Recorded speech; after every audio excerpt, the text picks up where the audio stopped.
Hey, yo, Steve. Yes, sir. Yeah, you've been fucking my wife, bro. What you gotta say for yourself? I'm sorry. You're sorry? You fucking knew she was married.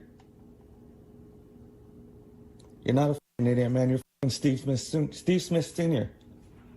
Smitty owes you no loyalty. He's under no obligation. Mm-hmm.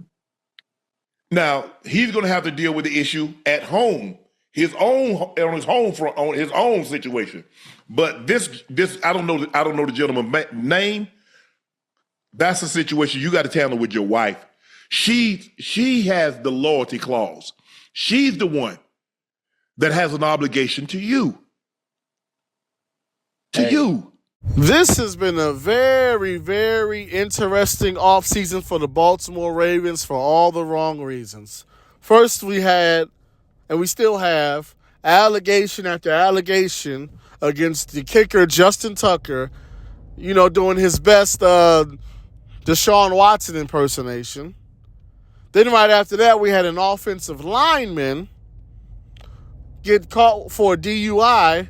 And now we have former Raven and current employee of the Ravens involved in a affair.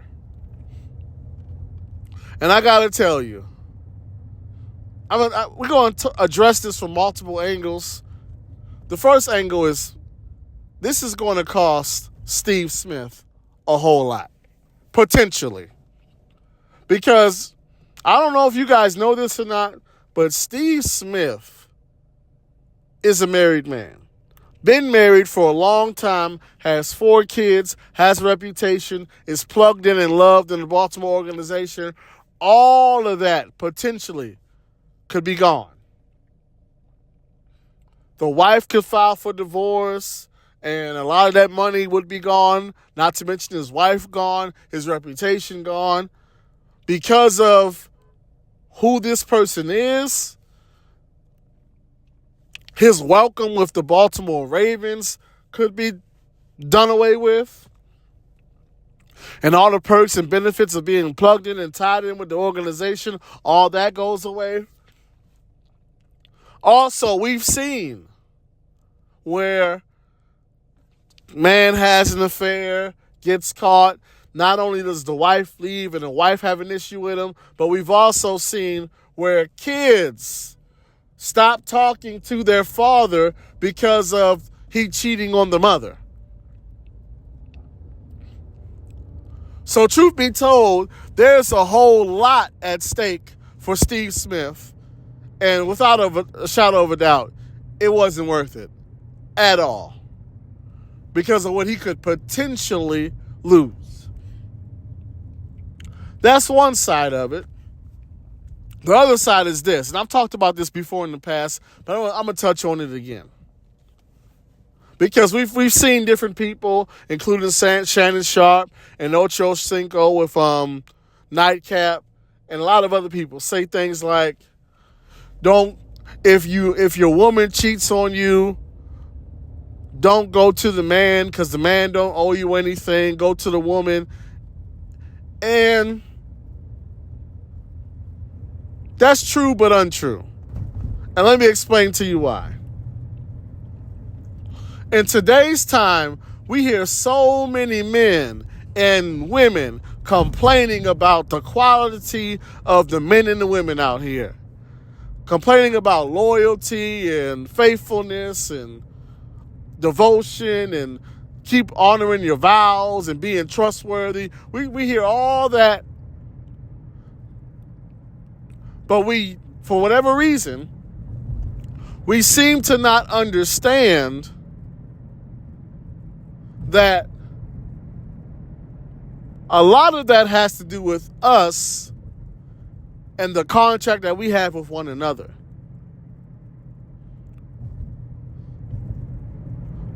We only think about ourselves and what we want to do and what feels good to us in the moment. But then when we want to get married, we like, oh, we can't trust nobody. And listen, we are all tied together. And so if we have a culture where, hey, I don't owe you nothing, I'm not married to you, then guess what? That same standard that you're living by is the same standard that's going to be applied to you. To make a long story long, if you don't respect marriage, then don't expect anybody to respect your marriage. Which is why a lot of people aren't getting married. It's not just the fact that, oh, I can't trust my partner to be faithful. We're also in a society and a culture where I can't trust other men or I can't trust other women to see that ring on their finger, and out of respect for marriage, just go ahead and leave them alone. For whatever reason, we don't take that into consideration when it comes to the state of marriage or whether marriage is a good deal or not. We don't think about that part. But that's very important. What respect level do we have for marriage as a community, as a culture?